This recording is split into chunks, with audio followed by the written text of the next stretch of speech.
आज से कई साल पूर्व की बात है। एक गांव में राम सिंह नाम का एक किसान अपनी पत्नी व बच्चों के साथ रहता था। राम सिंह अनपढ़ व गरीब था, मगर अपने बेटे सुंदर को वह पढ़ा लिखाकर किसी योग्य बनाना चाहता था, ताकि उसका बेटा भी उसकी भांति उम्र भर मेहनत मजदूरी ना करता रहे। अपने पुत्र से उसे बड़ी आशाएं थीं। लाखों सपने उसने अपने पुत्र को लेकर संजो डाले थे। वही उसके बुढ़ापे की लाठी था। उसका बेटा सुंदर भी काफी बुद्धिमान था। वह गांव के पंडित कस्तूरी लाल के पास जाकर शिक्षा ग्रहण कर रहा था। उसने भी अपने मन में यही सोचा हुआ था कि वह भी पढ़ लिख कर बड़ा आदमी बनेगा और अपने माँ बाप के कदमों में दुनिया भर की सारी खुशियाँ और सारे सुख ला के डाल देगा। इंसान यदि किसी लक्ष्य को निर्धारित कर ले और सच्चे मन से उसे पाने का प्रयास करे, तो वो उसमें सफलता प्राप्त कर ही लेता है। ऐसा ही सुंदर के साथ भी हुआ। वह अपनी कक्षा में अच्छे नंबरों से उत्तीर्ण हुआ। सारे गांव में उसकी खूब वाहवाही हुई।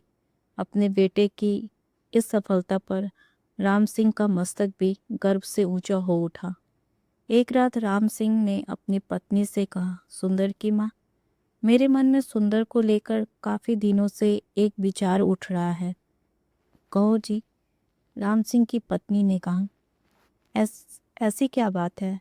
क्या सुंदर की शादी ब्याह का विचार बनाया है? अरे भगवान, शादी ब्याह तो समय आने पर हम उसका करेंगे ही, मगर अभी उसे अपने पैरों पर तो खड़ा होने दे। मेरा तो यह विचार है कि क्यों न हम उसे शहर भेज दे, ताकि वहाँ जाकर कोई अच्छा सा काम धंधा सीख कर कुछ बनकर दिखाए। यहाँ गांव में तो बस मेहनत मजदूरी का ही धंधा है। पढ़ने लिखने के बाद भी यदि उसे यही धंधा करना है तो पढ़ाई लिखाई का लाभ ही क्या है? हमारा तो अपना कोई खेत भी नहीं है जिसमें मेहनत करके वह कोई तरक्की कर सके। मगर सुंदर के बापू, सुंदर ने तो आज तक शहर देखा ही नहीं है। हम किसके भरोसे उसे शहर भेज दें? सुंदर की माँ कमला ने कहा। माना कि हमारा सुंदर समझदार और सूझबूझ वाला है और शहर में वह कोई अच्छा सा काम धंधा तलाश भी कर लेगा, मगर शहर में टिकने का कोई ठिकाना तो होना चाहिए। सुनो सुंदर की माँ, शहर में मेरा एक मित्र है। हालांकि हम दोनों बरसों से एक दूसरे से नहीं मिले, मगर फिर भी मुझे उम्मीद है कि यदि मैं सुंदर को उसका पता ठिकाना समझा कर भेजूं, तो वह अवश्य ही उसे शरण देगा और रोजी रोजगार ढूंढने में वह सुंदर की सहायता भी करेगा। बात तो आपकी ठीक है सुंदर के बापू, लेकिन मेरा मन नहीं मान रहा कि मैं अपने लाल को अपनी आंखों से दूर करूं। ऐसा तुम अपनी ममता के हाथों मजबूर होकर कह रही हो, मगर दिल से तो तुम भी यही चाहती हो कि हमारा बेटा तरक्की करे। इसलिए दिल को मजबूत बनाओ। सुंदर शहर जाकर कुछ बन गया तो हमारा बुढ़ापा भी सुख से गुजरेगा। और इस प्रकार राम सिंह ने अपनी पत्नी को समझा बुझाकर सुंदर को शहर भेजने के लिए राजी कर लिया।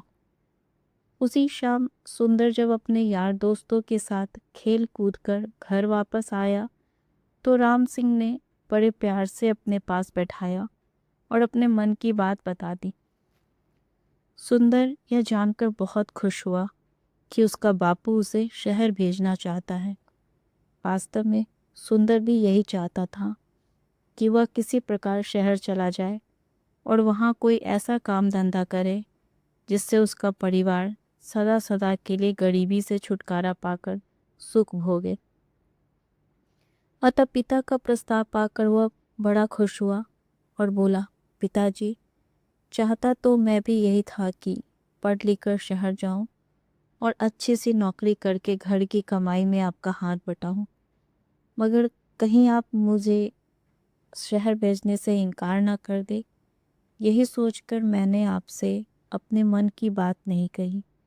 मगर अब जब आप स्वयं मुझे शहर भेजने के इच्छुक हैं, तो मैं इससे अधिक खुशी की बात मेरे लिए भला और क्या हो सकती है। मैं अवश्य ही शहर जाऊंगा।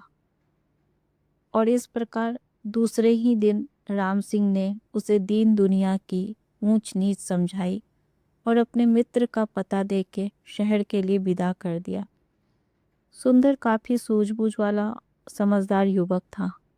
अपने माता पिता के दुख दर्द को वह भली भांति समझता था। वह यह भी जानता था कि गांव में रह के तो उसका भविष्य अंधकार में ही डूबा रहेगा, जबकि उसकी इच्छा बड़ा आदमी बनकर अपने माता पिता को भरपूर सुख देना था। अतः खुशी खुशी वह शहर के लिए रवाना हो गया। शहर आकर सुंदर की आंखें चुधी आ गई।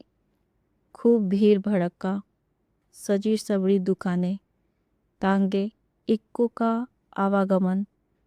खैर, आश्चर्य से वह सब देखता सुंदर अपने पिता के कथित दोस्त से मिलने चल दिया। लेकिन जब वो पता के बताए स्थान पे पहुंचा तो पता चला कि उसके पिता का दोस्त रामचंद्र, जो न जाने कब का मर खप गया और अब तो उसके परिवार का भी कोई अता पता नहीं था। वह जानकर सुंदर बहुत निराश हुआ और सोचने लगा कि अब क्या होगा। आशा निराशा तो जीवन में चलती ही रहती है, लेकिन सुंदर उन युवकों में से नहीं था जो हताश होकर बैठ जाते हैं। उसमें हिम्मत और आत्मविश्वास कूट कूट कर भरा था। उसने अपने आप को दिलासा दिया और बोला, बेटा सुंदर, निराश होने से कुछ नहीं होगा। अब शहर आ ही गए हैं तो कुछ करके ही लौटेंगे। माँ और बापू ने मुझसे बड़ी उम्मीदें लगा रखी है। मैं ही उनके बुढ़ापे की लाठी हूँ। अब शहर आ ही गया हूँ तो कुछ बनकर ही लौटूंगा।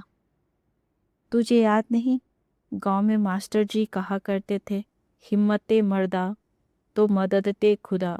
यानी जो लोग हिम्मत करते हैं उसकी मदद खुद भगवान करते हैं। अपने आप को इसी प्रकार हौसला बंधाता हुआ सुंदर पूछता पाछता एक सराय में आकर ठहर गया। उसने स्नान आदि से निवृत्त होके थोड़ा आराम किया, फिर किसी नौकरी की तलाश में निकल पड़ा। वह जहाँ भी नौकरी मांगने जाता, दुकानदार उसके बातचीत करने के ढंग और उसकी सूझबूझ से प्रभावित तो होते, किंतु कोई जान पहचान न होने के कारण उसे नौकरी नहीं मिल पाती थी। इसी प्रकार कई दिन गुजर गए। सुंदर गांव से अपने साथ जो रुपया पैसा लेकर आया था वह भी लगभग समाप्त होने को था। अब तो सचमुच सुंदर को चिंताओं ने आ घेरा। वह सोचने लगा कि काश शहर में उसकी कोई जानकारी होती तो अवश्य ही उसे कोई नौकरी मिल जाती। एक दिन की बात है, सुंदर थक हार कर एक पेड़ के नीचे बैठा मौजूदा स्थिति के विषय में सोच रहा था। उसे कुछ ही दूरी पर राज कर्मचारी पेड़ की ठंडी छांव में बैठे गपशप कर रहे थे। अनमना सा सुंदर उनकी बातें सुनने लगा। एक दूसरे से कह रहे थे, कुछ भी कह भाई रामवीर, तू बड़ा नसीब वाला है। हम दोनों साथ साथ ही राज दरबार की सेवा में आए थे, मगर तू तरक्की करके राजा जी का खजांची बन गया और मैं रहा सिपाही का सिपाही। इसे कहते हैं तकदीर। तकदीर भी उसी का साथ देती है गंगाराम, जो सूझबूझ और हिम्मत से काम लेते हैं। मैंने अपनी सूझबूझ से कुछ ऐसे काम किए कि महाराज का विश्वास पात्र बन गया और उन्होंने मेरी ईमानदारी देखकर मुझे खजांची बना दिया। ना भाई, तू जरूर किसी साधु या फकीर से कोई मन्नत वन्नत पढ़वा कर लाया होगा, जो इतनी जल्दी इतनी तरक्की कर ली, वरना मैं क्यों ना किसी ऊंचे पद पर पहुंच गया। भैया, तू मुझे भी अपनी कामयाबी का राज बता। तेरे जैसे लोग इसी चक्कर में रहते हैं कि पकी पकाई मिल जाए और खा ले। अरे भाई मेरे, अगर इंसान में हिम्मत, हौसला, ईमानदारी, साहस और सूझबूझ हो तो वह पहाड़ को खोद कर नदी बहा दे। देख, तू वो मरा हुआ चूहा देख रहा है ना? रामवीर ने सड़क के किनारे पड़े एक मरे हुए चूहे की ओर इशारा किया। हाँ, देख रहा हूँ। आने जाने वाले लोग भी उसे देख रहे हैं और घृणा से थूक कर दूसरी ओर मुंह फेर कर निकल जा रहे हैं। रामवीर भाई, मैं तुझसे तेरी कामयाबी का रहस्य पूछ रहा था और तू मुझे मरा हुआ चूहा दिखा रहा है। ये क्या बात हुई? गंगाराम, मैं तुझे कामयाबी की बाबत ही बता रहा हूँ। सुन, लोग उस मरे हुए चूहे पे थूक के जा रहे हैं, मगर कोई सूझबूझ वाला इंसान इस मरे हुए चूहे से भी 4 पैसा कमा लेगा। भैया मेरे, अक्ल का इस्तेमाल करने से ही इंसान कामयाबी हासिल करता है, जंतर मंतर से कुछ नहीं होता। मैं समझ गया भाई रामवीर। निराशा सा होकर गंगाराम बोला, तू मुझे अपनी कामयाबी का राज बताना ही नहीं चाहता। खैर, कभी तो मेरा भी दिन बदलेगा। आ, अब चलते हैं। इस प्रकार वे दोनों राज कर्मचारी उठकर चले गए। वे तो चले गए, मगर खजांची रामवीर की चूहे वाली बात ने सुंदर के दिमाग में खलबली सी मचा दी। उसके दिमाग में रामवीर की कही बात बार बार गूंज रही थी। लोग उस मरे हुए चूहे पर थूक थूक कर जा रहे हैं, मगर कोई सूझबूझ वाला इंसान इस मरे हुए चूहे से भी 4 पैसा कमा लेगा। 4 पैसा कमा लेगा, 4 पैसा कमा लेगा। सुंदर सोचने लगा, खजांची की बात में दम है। जिस देश में मिट्टी भी बिकती हो, वहाँ कोई चीज़ बेचना मुश्किल नहीं, मगर इस मरे हुए चूहे को खरीदेगा कौन? कैसे कमाएगा कोई इससे 4 पैसे? चूहे को घूरते हुए सुंदर यही सोच रहा था, लेकिन उसकी समझ में नहीं आ रहा था। तभी सड़क पर उसे एक तांगा आता दिखाई दिया। तांगे में एक सेठ बैठा था, जिसने एक बिल्ली को अपने गोद में दबोचा हुआ था। बिल्ली बार बार उसकी पकड़ से छूटने की कोशिश कर रही थी।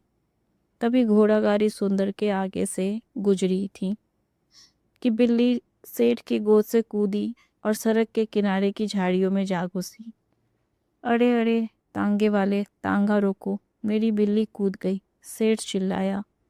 तांगा रुका और सेठ उतरकर तेजी से झाड़ी की तरफ लपका। अरे भाई तांगे वाले, देखो मेरी बिल्ली उन झाड़ियों में जा घुसी है, उसे पकड़ने में मेरी मदद करो। सेठ झाड़ी के पास जाकर बिल्ली को बुलाने लगा। आ आ, पूसी पूसी आओ। इसी बीच टांगे वाला और सुंदर सहित कुछ अन्य लोग भी वहां जमा हो गए थे। अरे भाई, मैं किसी खास प्रयोजन से इस बिल्ली को खरीद कर लाया हूँ, कोई इसे बाहर निकालने में मेरी सहायता करो। सेठ बेताब होकर एकत्रित हो गए लोगों से गुहार कर रहा था, जबकि झाड़ी में घुसी बिल्ली पंजे झाड़ झाड़ कर गुर्रा रही थी। देख नहीं रहे हो सेठ जी की बिल्ली किस प्रकार गुर्रा रही है? एक व्यक्ति बोला। हाथ आगे बढ़ाते ही झपट पड़ेगी। यह सब देख के सुंदर के मस्तिष्क में राजा के खजांची की बात गूंज गई। कोई सूझबूझ वाला इंसान इस मरे हुए चूहे से भी 4 पैसा कमा लेगा। सुंदर के मस्तिष्क में धमाका सा हुआ। तुरंत उसके मस्तिष्क में एक युक्ति आ गई। वह सेठ से बोला, सेठ जी, अगर मैं आपकी बिल्ली को काबू करके दूं, तो आप मुझे क्या देंगे? आए। सेठ जी ने तुरंत सुंदर की ओर देखा और बोला, भाई, तू मेरी बिल्ली को काबू करके देगा तो मैं तुझे चांदी का एक सिक्का दूंगा। चांदी का सिक्का? सुंदर के मुख में पानी भर आया। ठीक है, आप यहीं रुकिए, मैं अभी आपकी बिल्ली काबू करके आपको देता हूँ। कहकर सुंदर दौड़ा दौड़ा उसी दिशा में गया जिधर मरा हुआ चूहा पड़ा था। वाह बेटा सुंदर, बन गया काम। उस खजांची ने ठीक ही कहा था कि यदि सूझबूझ से काम लिया जाए तो इस मरे हुए चूहे से भी 4 पैसे कमाए जा सकते हैं। सुंदर ने मन ही मन खुश होते हुए एक रस्सी तलाश की और चूहे की गर्दन में फंदा डालकर झाड़ियों की ओर चल दिया। हटो हटो, सब पीछे हटो। भीड़ को एक ओर हटाता हुआ सुंदर बोला, बिल्ली अभी बाहर आती है। अरे, मरा हुआ चूहा, यह तो वहाँ पड़ा था, किसी ने कहा। दूसरा बोला, भाई वाह, इस लड़के ने तो मौके का फायदा उठाकर एक सिक्का कमा लिया। इसे कहते हैं बुद्धि का करिश्मा। वह लड़का अवश्य ही एक दिन बड़ा आदमी बनेगा। लोग तरह तरह की बातें बनाने लगे। सुंदर झाड़ियों के करीब बैठ गया और रस्सी से बंधे चूहे को बिल्ली के सामने लहराने लगा। मोटे चूहे को देख के बिल्ली के मुंह में पानी भर आया। एक नज़र उसने मैत्री भाव से सुंदर की ओर देखा। फिर दुम हिलाती हुई धीरे धीरे सुंदर के करीब आने लगी। सभी लोग उत्सुकता से यह तमाशा देख रहे थे और फिर कुछ ही पलों बाद चूहे के लालच में जैसे ही बिल्ली बाहर आई, सुंदर ने उसकी पीठ पर प्यार से हाथ फेरा और उसे गोद में उठा लिया।